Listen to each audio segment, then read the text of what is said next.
The autumn mist hung heavy over the Virginia wilderness in 1775, clinging to the pine trees like a burial shroud. Thomas Whitmore adjusted the leather strap of his flintlock shotgun, his breath forming small clouds in the October air.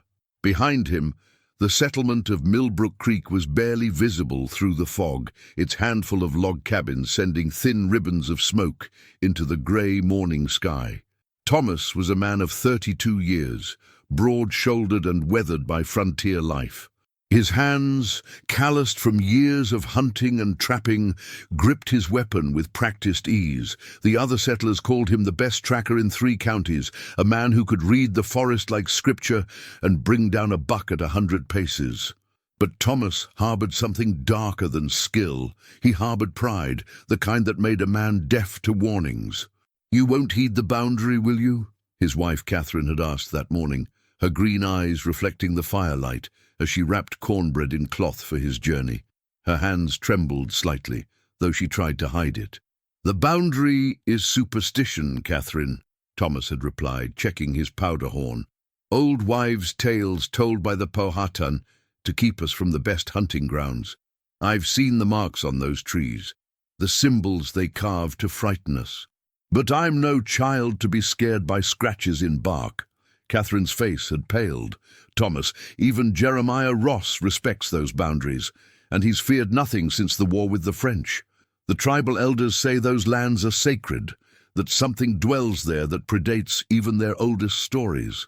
"Jeremiah Ross is growing soft in his old age," Thomas had scoffed, kissing her forehead dismissively. "I'll be back in 3 days with enough venison to see us through winter. The game beyond the marked trees is plentiful. I've seen the tracks. While others starve, we'll feast." Now, hours later, and miles deep into the forest, Thomas stood before one of those very trees. The oak was ancient, its trunk thick as a small cabin, and carved into its bark were symbols that seemed to shift in his peripheral vision. Concentric circles surrounded by angular lines, and what might have been eyes or stars, or something else entirely. The marks had been cut deep, decades or perhaps centuries ago, and filled with a dark substance that hadn't faded with time. Around the tree, the forest changed. Thomas noticed it immediately, though his pride wouldn't let him turn back. The birdsong that had accompanied him all morning fell silent. The usual rustle of squirrels in the canopy ceased. Even the wind seemed to hold its breath. The temperature dropped perceptibly, and Thomas found himself pulling his wool coat tighter. "Foolishness," he muttered aloud, as if hearing his own voice could dispel the unease creeping along his spine. "It's just deeper woods, less traveled. The animals are cautious here, nothing more." He stepped across the boundary. The forest floor on the other side looked no different, the same carpet of brown leaves, the same scattered acorns, the same fallen logs covered in moss. Yet something fundamental had shifted. The quality of light filtering through the canopy seemed older somehow, more amber than gold. The air tasted different, carrying a scent like iron and earth and something else, something organic and ancient that Thomas couldn't place. Thomas walked for an hour, following deer tracks that led deeper into the unmarked territory. The tracks were fresh, pressed into the soft earth that morning, but strangely he saw no droppings, no browsing marks on the saplings, no other signs of the deer's passage. Just the hoofprints, leading him onward like a trail of breadcrumbs. The mist grew thicker as he progressed, until Thomas could barely see 20 feet ahead. Shapes in the fog suggested trees, but when he approached, sometimes they weren't there at all. Once he could have sworn he saw a figure standing motionless between 2 birches, but when he blinked and looked again, there was nothing but shadow. By midday, Thomas reached a clearing he'd never seen before, though he'd hunted these general regions for years. The space was perfectly circular, perhaps 50 feet across, and the grass within grew in strange patterns, spirals that seemed to draw the eye toward the center. In the middle of the clearing stood a stone, roughly hewn but clearly placed by human hands. It was covered in the same symbols he'd seen on the boundary tree, but here they seemed fresher, almost as if they'd been recently deepened. And there, drinking from a small stream that ran along the clearing's edge, was the most magnificent buck Thomas had ever seen. Its antlers spread wide, at least 12 points, maybe more. Its coat was the color of burnished copper, and it stood easily 4 feet at the shoulder. This was a trophy that would make his name legendary, that would feed his family for months and provide a hide worth a small fortune. Thomas raised his shotgun slowly, barely breathing. The buck didn't startle. In fact, it turned its head and looked directly at him, and for a moment, just a fleeting instant, Thomas thought he saw something human in those dark eyes. Not fear, not wariness, but recognition, and perhaps pity. He pulled the trigger. The shot echoed through the clearing like thunder, birds erupting from trees hundreds of yards away. The smoke from his weapon hung in the air, acrid and thick. But when it cleared, the buck was gone. No blood on the grass, no sign it had ever been there at all. Only Thomas, standing with his smoking gun, and the sudden, absolute certainty that he had made a terrible mistake. The forest began to change then, truly change. The mist didn't just thicken, it began to move with purpose, swirling around him in patterns that matched the spirals in the grass. The temperature plummeted until Thomas could see frost forming on the nearby leaves, despite it being only October. And from somewhere deep in the woods, something howled. It wasn't a wolf. Thomas had heard wolves countless times. This was something else, something that started low like a wolf's cry, but rose and rose until it became almost human, almost like words, before descending again into a sound that made his bones ache. Thomas ran. His hunter's pride evaporated in an instant, replaced by the pure animal instinct to flee. He crashed through the underbrush, his shotgun clutched in white-knuckled hands, his breath coming in ragged gasps. But the forest had changed. Trees that he'd passed on his way in weren't where they should be. The path he'd followed was gone, replaced by dense thickets of thorns that tore at his clothes and skin. He ran for what felt like hours, though the light never changed, remaining that same amber twilight. Behind him he could hear sounds of pursuit, but never quite close enough to see what made them. Branches breaking, heavy footfalls that sometimes sounded like hooves, sometimes like boots, sometimes like something dragging itself across the forest floor. As darkness finally began to fall, true darkness, not the amber light, Thomas stumbled into another clearing. This one was different. The grass was dead, grey and brittle, and scattered throughout were stones, dozens of them, each carved with symbols. Some were ancient, worn smooth by time, others were newer. And one, on the far edge of the clearing, looked freshly placed. Thomas approached it on trembling legs. The stone bore no symbols yet, but next to it the earth was disturbed, as if something had been recently buried, and there, driven into the ground beside the stone, was a wooden post. Hanging from it by a strip of leather was a powder horn. Thomas recognized the scratched initials on its side, J.R. Jeremiah Ross, the old trapper who'd gone missing 2 years ago. The man who'd been too respected for anyone to suggest he'd simply run off or met with a common accident. The man who'd known to respect the boundaries. Thomas's hands shook as he backed away from the stone. The howling sound came again, but this time from multiple directions, surrounding him, and in the dying light he saw them emerging from the tree line. They weren't quite human, though they walked on 2 legs.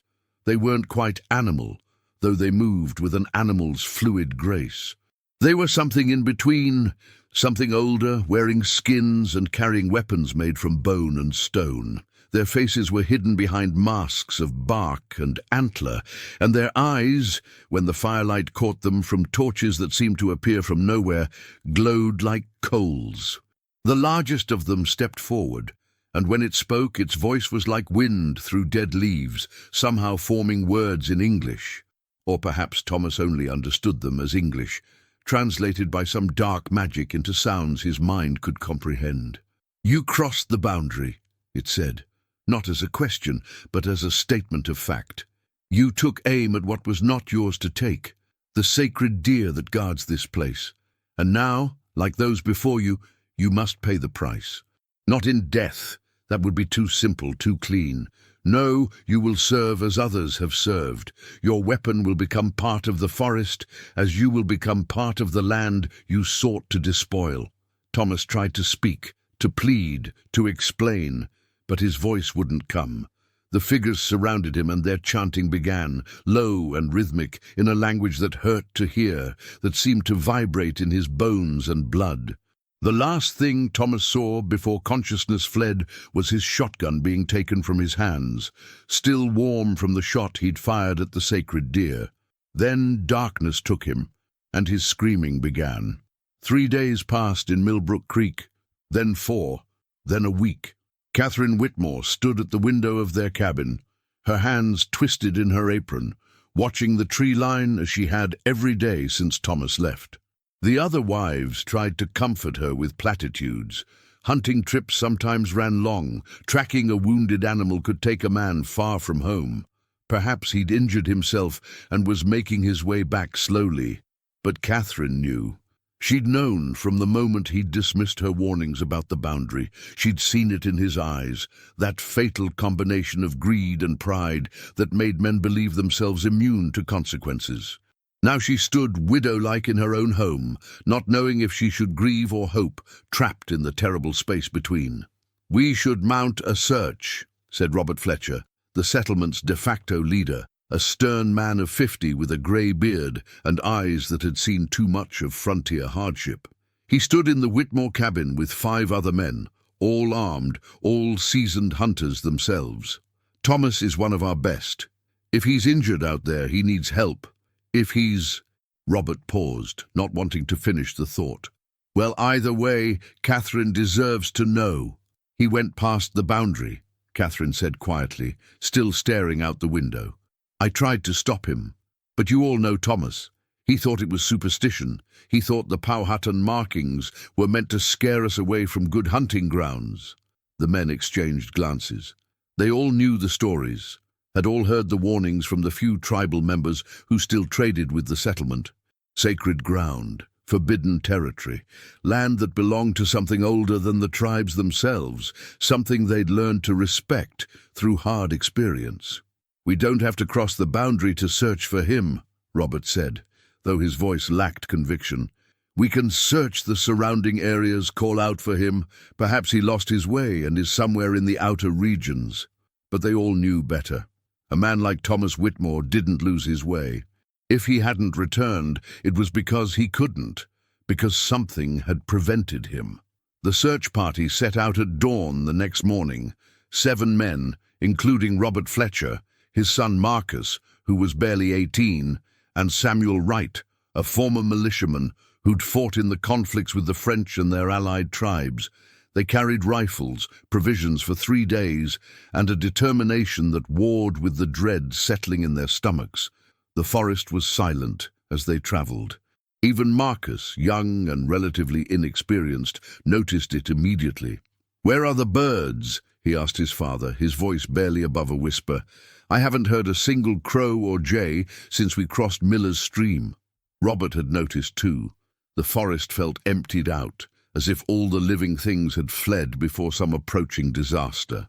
The trees themselves seemed to lean away from their path, and more than once Robert caught himself feeling watched, not by human eyes, but by something else, something that observed them with ancient patience. They found the boundary tree by early afternoon. The symbols carved into its bark seemed darker than they should be, as if they'd been freshly stained. Samuel Wright, who'd spent years in the wilderness and prided himself on his courage, stopped 20 feet from the tree and refused to go closer. "This is as far as I go," he said flatly, his weathered face pale. "I've seen these markings before, years ago, when I was scouting for the militia, found them on trees surrounding a clearing where an entire French patrol had vanished. We never found their bodies, but we found their weapons, muskets, swords, everything. All of it driven into the ground around stones covered in symbols like these. The Huron scouts with us wouldn't even enter the area. They said it was claimed ground, death ground, and that the forest itself would take anyone who trespassed. Thomas was one of us. Robert said firmly, though his hand trembled slightly on his rifle. "We can't abandon him based on superstition."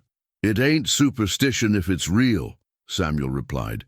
"You want to cross that line? That's your choice. But I've got a wife and children, and they need me alive more than Thomas needs me dead." In the end, 4 men crossed the boundary: Robert, Marcus, and 2 others, James Sullivan and William Crane. Samuel and 2 companions stayed behind, promising to wait until nightfall and to raise the alarm if the search party didn't return. The change was immediate and undeniable. The moment they stepped across the invisible line, marked by the carved tree, the temperature dropped at least 10 degrees.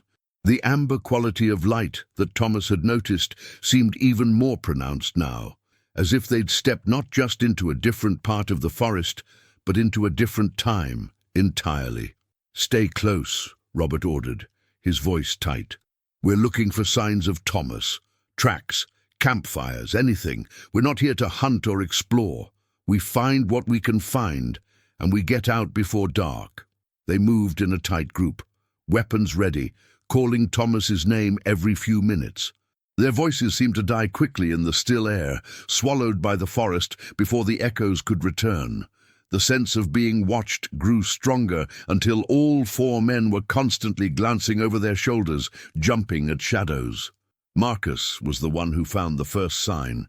He was checking near a hollow oak when he saw something glinting in the leaf litter.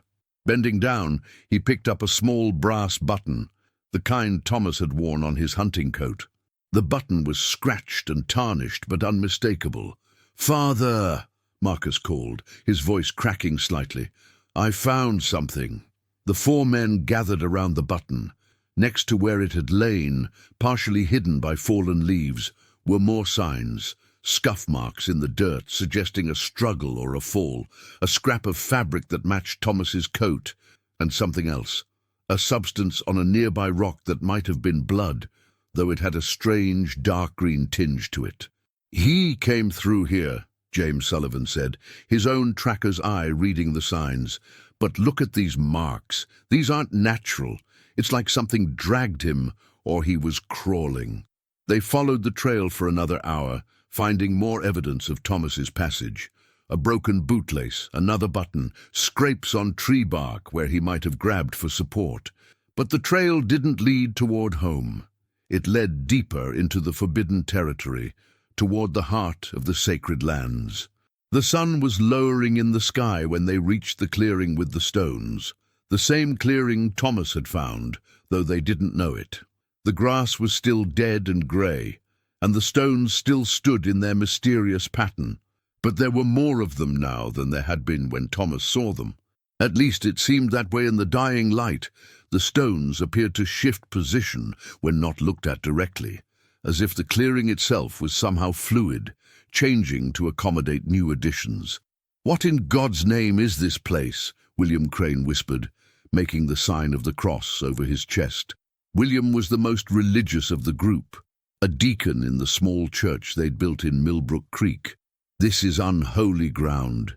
Can you feel it? The very air is wrong." They all felt it. A heaviness in the atmosphere, a pressure that made their ears ache and their heads swim. The symbols on the stones seemed to pulse with a dim light as darkness fell, and from somewhere in the forest around them came that same howling that had chased Thomas, low and rising and somehow full of words they couldn't quite understand. "We need to leave," Robert said, his voice firm despite the fear in his eyes. "Now, whatever happened to Thomas, we won't find him here. We won't help him by becoming lost ourselves." They turned to retreat, but the forest had changed again. The path they'd followed was gone, replaced by dense undergrowth that seemed to have sprung up in minutes. The trees pressed closer, their branches forming barriers that hadn't existed moments before. "Don't panic," Robert commanded, though his own heart was racing. "We mark our own trail. We cut through if we have to. We head west. The settlement is west.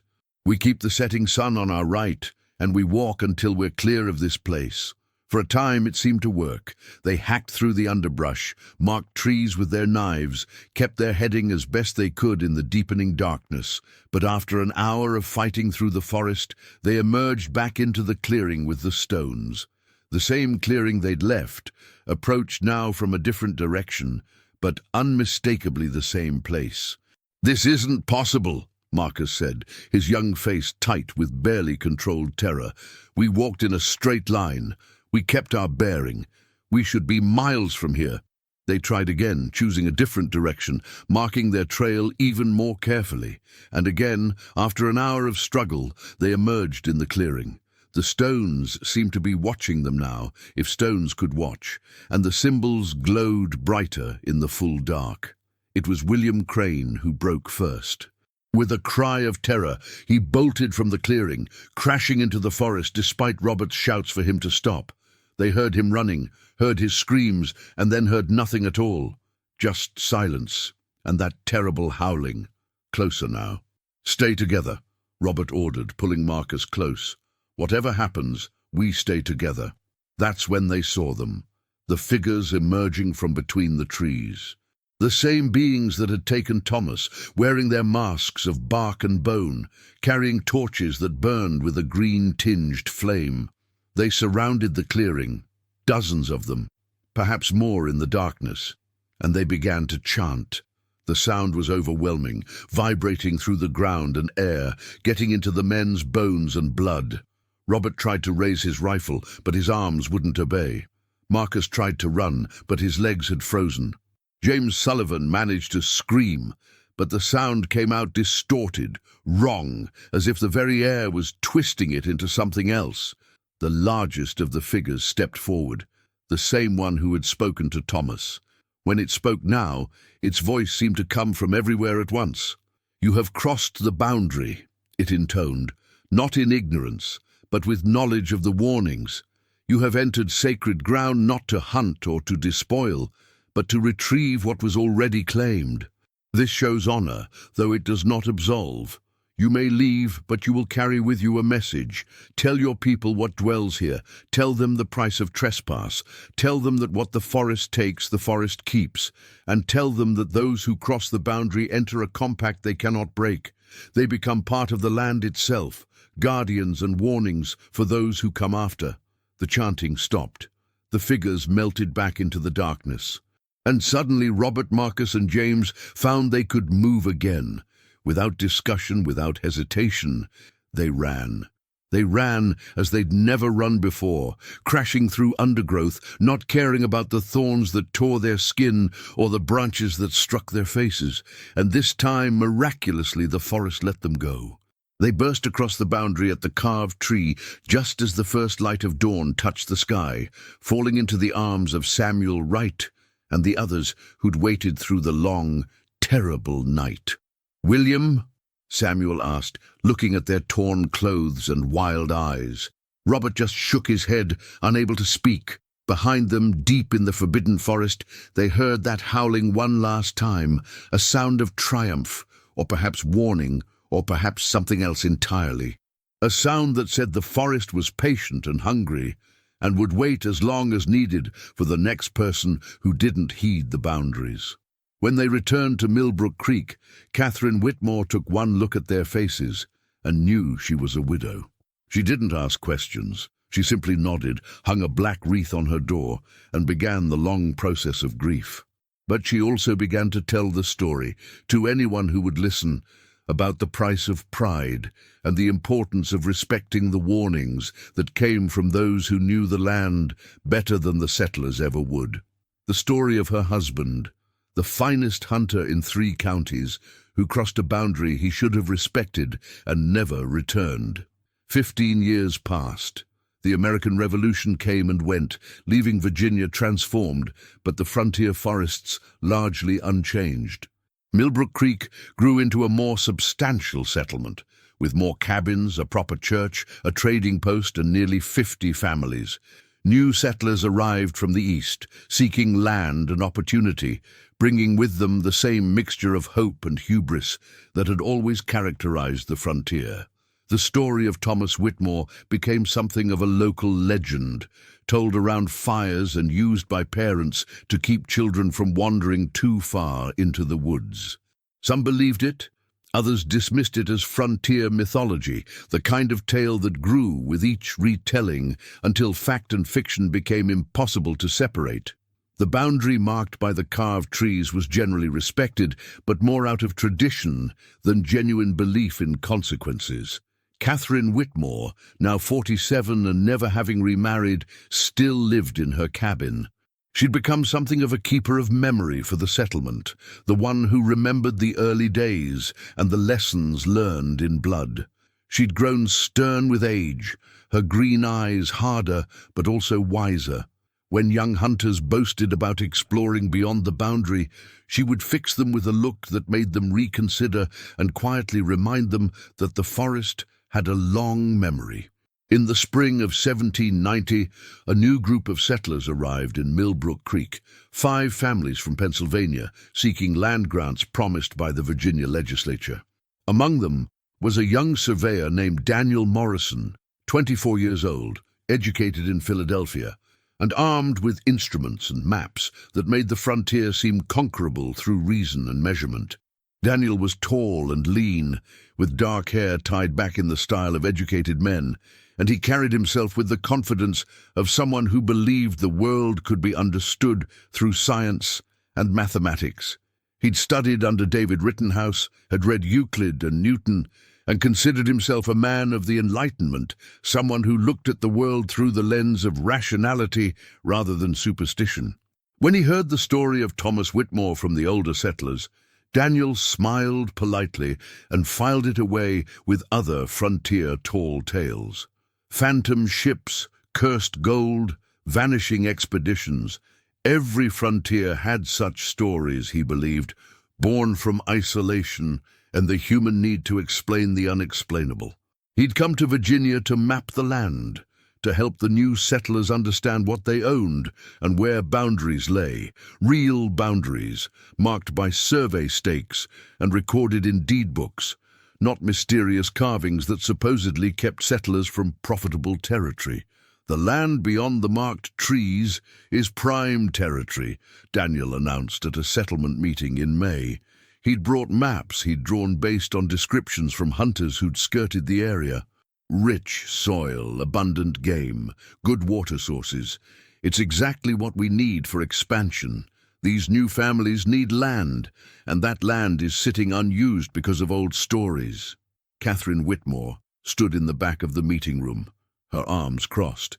When Daniel finished his presentation, she spoke up, her voice cutting through the murmur of agreement from the younger settlers. "That land is unused because those who've tried to use it don't come back," she said flatly. "My husband was the best tracker in 3 counties, and he crossed that boundary with arrogance, just like yours, young man. They found pieces of evidence but never found him. The same happened to William Crane. Others before them, if you'd bother to ask the Powhatan who still trade here." Daniel turned to her with a patient smile that made Catherine's jaw tighten. "Mrs. Whitmore, I mean no disrespect to your loss, but 15 years have passed. The tribes have been pushed back, the frontier is more settled, and we have tools and knowledge our predecessors lacked.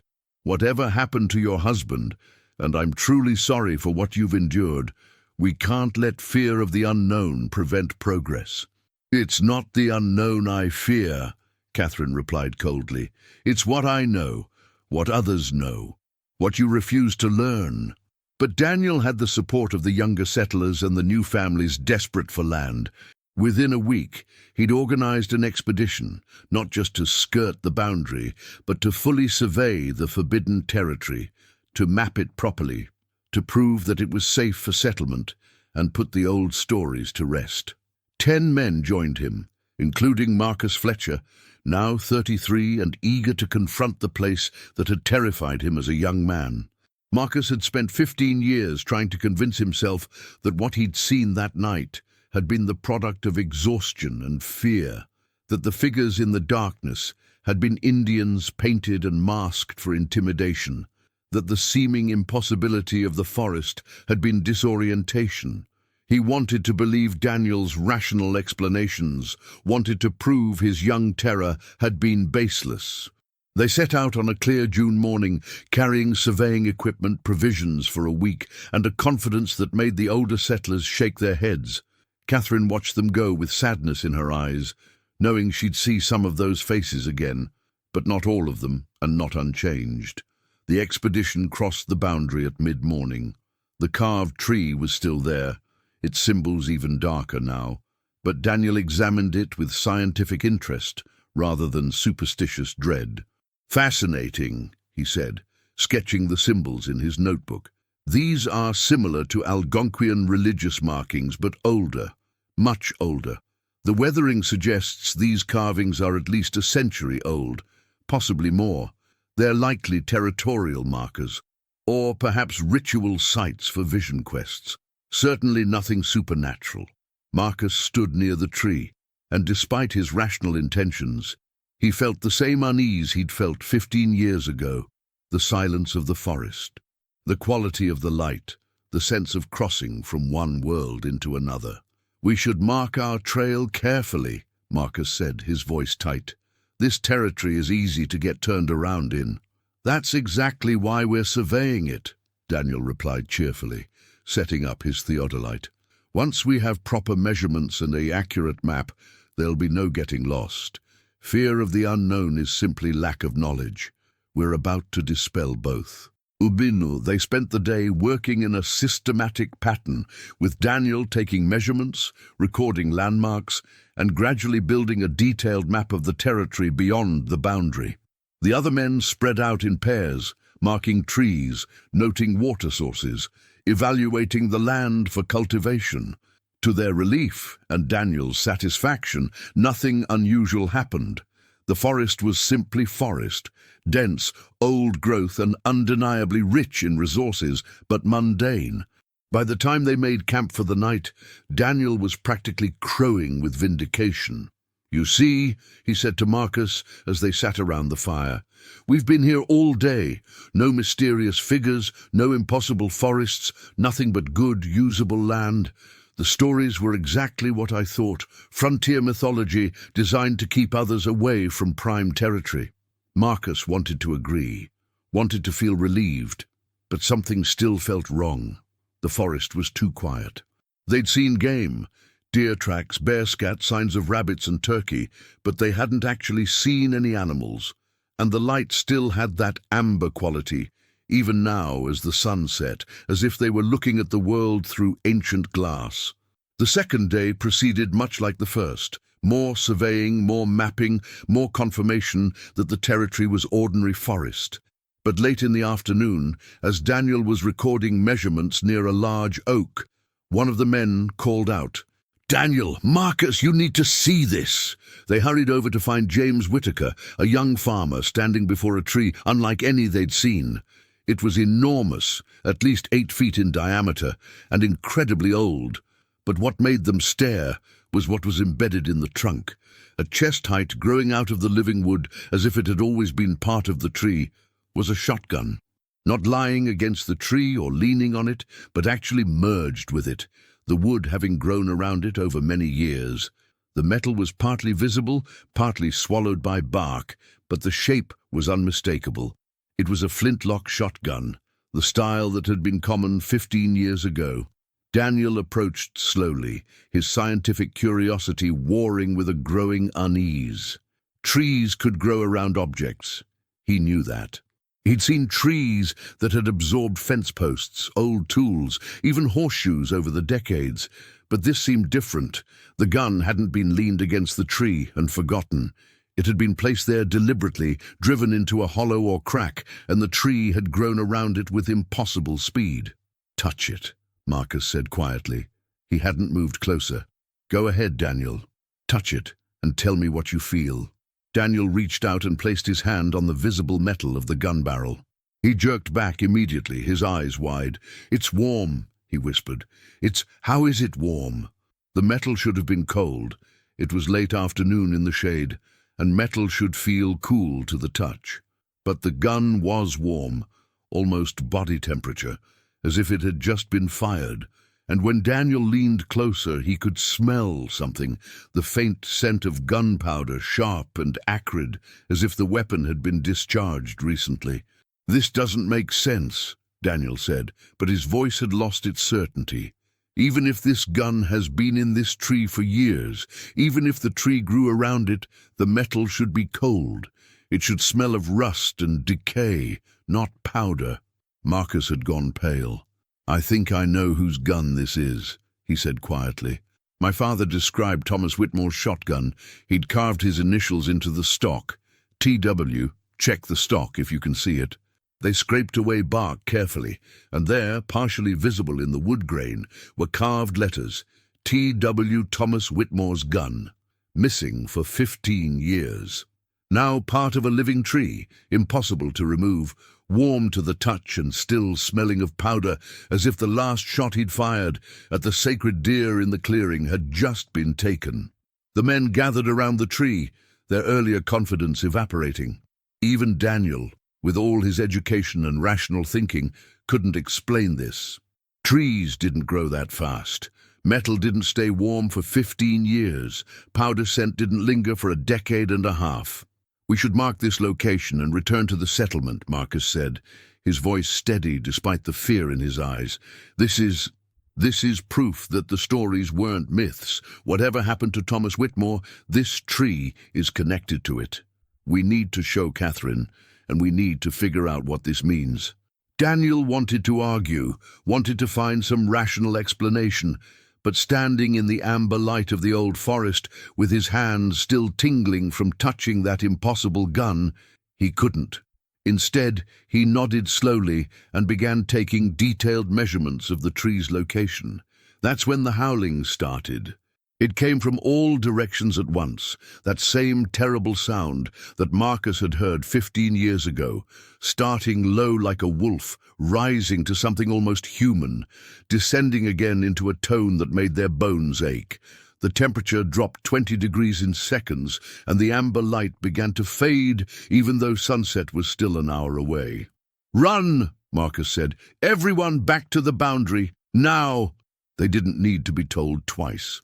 The 10 men abandoned their equipment and ran, crashing through underbrush, following the marked trail they'd made over the past 2 days. Behind them, the howling continued, joined now by other sounds. Footsteps, many of them, pacing them through the forest, but never quite visible. They reached the boundary tree as full darkness fell, bursting across the invisible line between sacred ground and ordinary forest. The pursuing sounds stopped instantly, as if hitting a wall. The temperature normalized. The silence of the cursed forest gave way to normal night sounds. Crickets, owls, the rustle of ordinary animals. The men collapsed, gasping for breath. Daniel sat with his head in his hands, everything he thought he understood about the world crumbling around him. Marcus stood at the boundary tree, staring back into the darkness, seeing nothing but feeling watched by something ancient and patient. "What did we find?" one of the younger men asked, his voice shaking. "Proof," Marcus answered quietly. "Proof that some boundaries exist for good reasons. Proof that some stories aren't myths. And proof that Thomas Whitmore is still there somehow, part of that forest now. His gun is warm because he's still hunting, still trapped in that moment when he crossed the boundary and took aim at something he shouldn't have touched." They returned to Millbrook Creek with their story and a map showing exactly where the tree with the gun stood. Catherine Whitmore listened to their account with no surprise in her eyes, only sadness, both for her husband, still trapped somehow in that cursed forest, and for these men who'd had to learn the hard way what she'd tried to tell them. Daniel Morrison left Millbrook Creek a month later, returning to Philadelphia. He never surveyed land again, instead becoming a clerk in a counting house, content to work with numbers on paper rather than measurements in the field. The other men who'd gone on the expedition became the new keepers of the warning, telling the story to anyone who would listen. And in the forest beyond the boundary, in a tree that grew deeper into the sacred lands, Thomas Whitmore's gun remained. warm to the touch, smelling faintly of powder, waiting for the next person foolish enough to cross the line and discover what the forest kept for itself. Another 25 years passed. The new century, the 1800s, brought changes to Virginia and to Millbrook Creek. The settlement had grown into a proper town, renamed Whitmore's Edge, in ironic acknowledgement of the boundary that had shaped its history and limited its expansion. The carved trees still marked the line between settlement and sacred ground, and by now 3 generations had learned to respect that boundary. Catherine Whitmore had passed away in 1808 at the age of 65. She'd lived long enough to see her story become a foundational legend of the town, taught to children as surely as their letters and numbers. The church had even incorporated it into their teachings, a parable about the dangers of pride and the importance of respecting boundaries both natural and spiritual. But as those who remembered the actual events died off, the story began to change in the way all stories do. Some dismissed it entirely, claiming Thomas Whitmore had simply gotten lost or been killed by a bear, and that everything else was embellishment. Others turned it into a ghost story, claiming Thomas's spirit haunted the forest, seeking vengeance on any who entered. A few, mostly the educated young men from the East, considered it frontier mythology, interesting folklore, but no more real than fairy tales. In the autumn of 1815, a university expedition arrived from the College of William and Mary in Williamsburg. 6 scholars, led by Professor Edmund Hartley, had come to study the tribal artifacts and boundary markers of the Virginia frontier. Professor Hartley was 62, a distinguished anthropologist who'd spent decades studying native cultures, and he viewed the Whitmore story as a fascinating example of how frontier communities created narratives to explain their relationship with indigenous peoples and the wilderness. "It's a classic cautionary tale," he explained to his students as they examined the carved tree at the boundary. "The hunter represents colonial hubris, the belief that the land exists only to be exploited. His disappearance represents the settlers' fear of the unknown and their guilt over taking land from the tribes. The gun in the tree, assuming it exists at all, is likely just an old weapon that was left or lost, around which a story has been built." One of his students, a young woman named Margaret Ashford, one of the rare women studying at the college, raised a thoughtful objection. "But Professor, multiple expeditions have reported finding the gun. The descriptions are consistent, and all of them report the same phenomena: the warmth of the metal, the scent of powder, the sense of temporal displacement. That level of consistency suggests something more than simple folklore." Professor Hartley smiled indulgently. "Miss Ashford, you're demonstrating why I selected you for this expedition. You're thinking critically, but consistency in folklore often indicates not truth, but a strong oral tradition. The story gets passed down unchanged because it serves a social function, keeping people away from potentially dangerous territory. The warmth of the gun is likely subjective, a psychological effect produced by suggestion and expectation. They'd obtained permission from the town council to cross the boundary and search for the tree, permission granted reluctantly and with multiple warnings. The council had insisted they take along Marcus Fletcher, now 58, as a guide.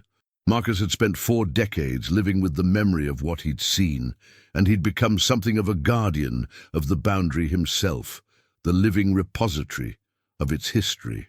"I'll take you to the tree," Marcus told Professor Hartley gruffly, "but I won't go at dusk or after dark, and we leave at the first sign of anything unusual. I've seen what that forest can do, and age hasn't made me foolish enough to underestimate it."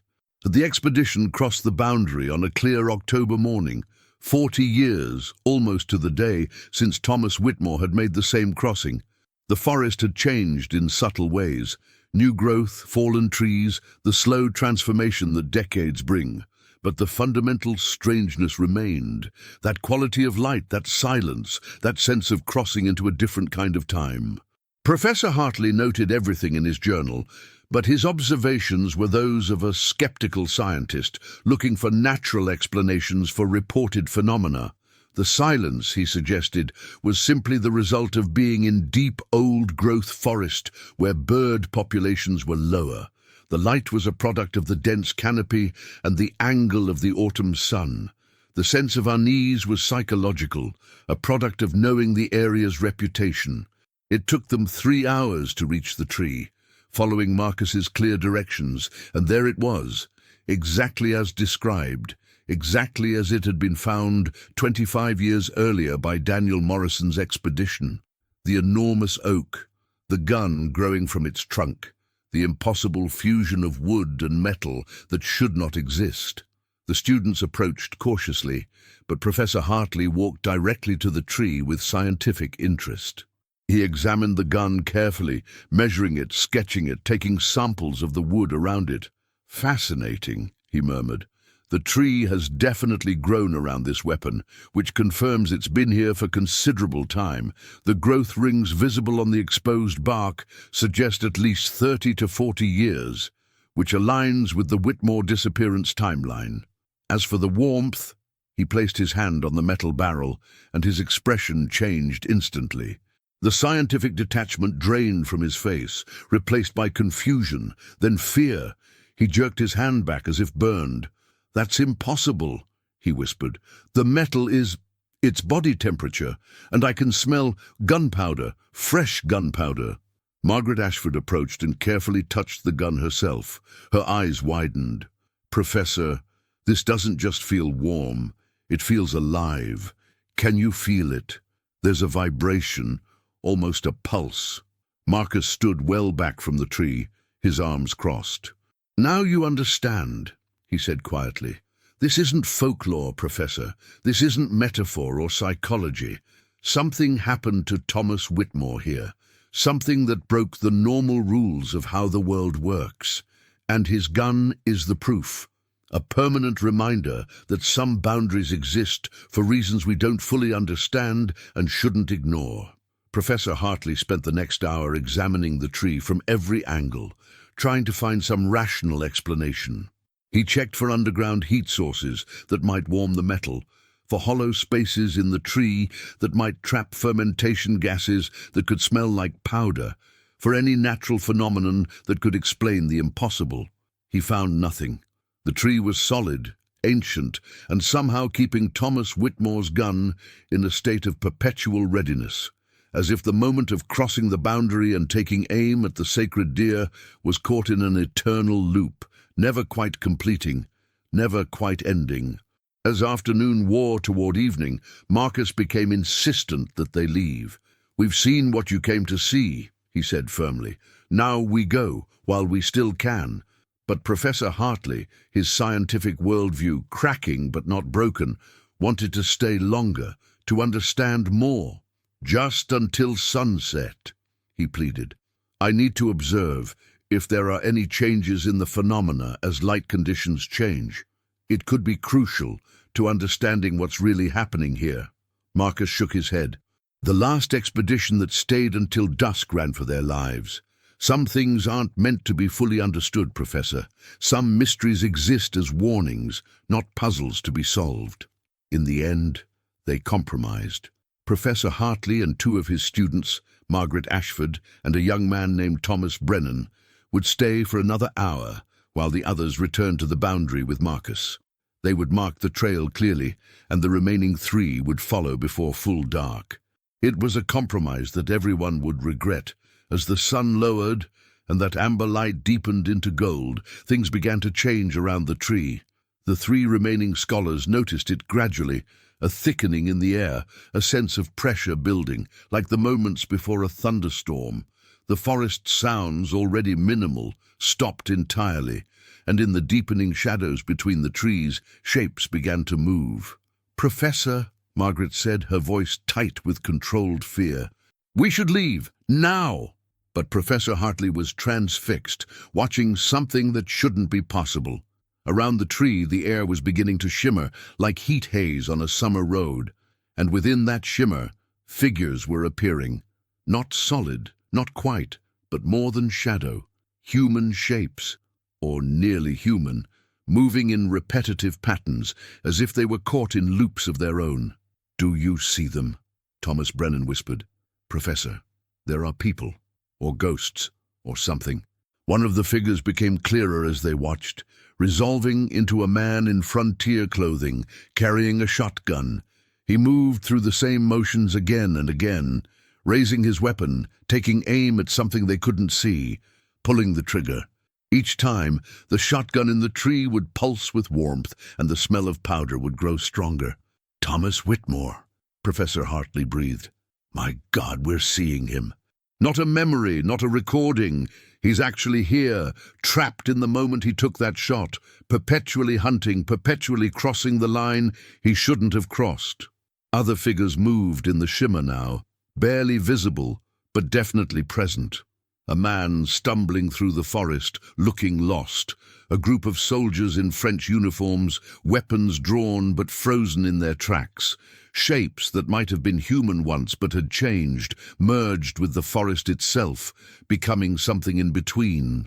The howling began then, that same terrible sound that had haunted every account of the cursed forest, and with it came the figures Marcus and others had described, emerging from the trees. The masked beings, neither quite human nor quite animal, carrying their bone weapons and burning green torches. "Run!" Margaret screamed, grabbing Professor Hartley's arm. "Professor, we have to run now!" They ran, crashing through the darkening forest, following the marked trail by instinct and prayer. Behind them, the howling grew louder, joined by other sounds. Thomas Whitmore's eternal hunt, the cries of all those who'd been claimed by the sacred ground, the voice of the forest itself claiming what it was owed. They burst across the boundary, just as full night fell, collapsing into Marcus's arms. The pursuing sounds stopped instantly at the invisible line, and when they looked back, they saw nothing but darkness. But in that darkness, they could still hear the howling, fainter now, and the perpetual echo of a shotgun being fired over and over in an endless loop that would never resolve. Professor Hartley was changed by what he'd seen. He would go on to write a paper about the experience titled "Boundaries Beyond Understanding, a Phenomenological Study of the Whitmore Territory," in which he argued that science must acknowledge the existence of phenomena that cannot be explained through current understanding, and that indigenous peoples' spiritual boundaries often represented genuine metaphysical realities that colonizers ignored at their peril. The paper was largely dismissed by his colleagues, who assumed his age had made him susceptible to frontier superstition. But those who read it carefully, who looked at his meticulous documentation and his unimpeachable reputation for scientific rigor, wondered if perhaps there were indeed more things in heaven and earth than their philosophy had dreamed of. Margaret Ashford became one of the first women to earn a doctorate in anthropology, and she spent her career studying sacred boundaries across cultures, always beginning her lectures with the story of Thomas Whitmore and the tree that held his gun.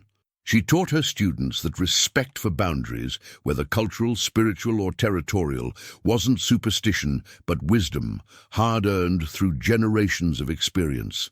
And in Whitmore's Edge, the story continued to be told, generation after generation. The tree with the gun became a landmark, visible from the boundary, though none but the foolish ventured close enough to touch it.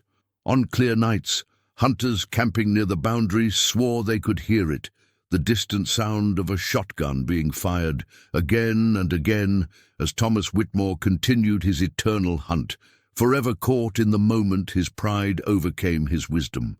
The masked figures continued to guard their sacred ground, patient and immortal, watching the boundary to ensure that the compact was maintained. Those who respected the line lived their lives undisturbed. Those who crossed it in arrogance or greed joined the eternal watch themselves, becoming part of the forest's defense against future trespassers. By the time Virginia entered the modern era, with its railroads and telegraphs and all the trappings of civilization, Whitmore's Edge remained largely unchanged. The boundary was respected, marked on official maps as unincorporated territory, historical preservation, which was the modern way of saying what the Powhatan had said centuries earlier. Sacred ground, forbidden territory, land that belonged to forces older than written history. And on October nights, when the moon was full and the mist lay heavy in the hollows, you could still hear him if you listened carefully. Thomas Whitmore, the white hunter who never returned from the forest, firing his shot again and again at the sacred deer he should never have sought. His gun, warm and ready in its wooden prison, eternally loaded with a charge that would never quite complete its purpose. The forest had kept him, as it had promised. Not in death, that would have been too simple, too clean, but in service as an eternal warning to those who came after. A reminder that some boundaries exist for reasons deeper than superstition, that some rules are written into the fabric of reality itself, and that pride and greed, no matter how justified they seem, cannot overcome the ancient compact between the land and those who truly understand it. Thomas Whitmore's name lived on, not as the great hunter he'd hoped to be remembered as, but as a cautionary tale. The man who believed himself above the warnings, who trusted in his skill over wisdom, who crossed a line that should never be crossed, and who paid the price in an eternity of hunting a prey he would never catch, in a forest he would never escape, with a gun that would never cool, and a charge that would never quite fire. And so the forest waited, patient and hungry, for the next person who didn't heed the boundaries, knowing that pride and arrogance are renewable resources, that every generation produces those who believe themselves exempt from ancient rules, and that the carved trees marking the sacred ground would always be there, warning and waiting, as they had for centuries and would for centuries more. The white hunter never returned from the forest, but in a way he never left either. And on cold October nights, when the mist rises and the boundary grows thin, you can still feel him there, hunting, warning, watching, a guardian who became what he'd hunted, a man who became part of the land he'd sought to conquer, forever caught between worlds, forever paying the price of crossing the line.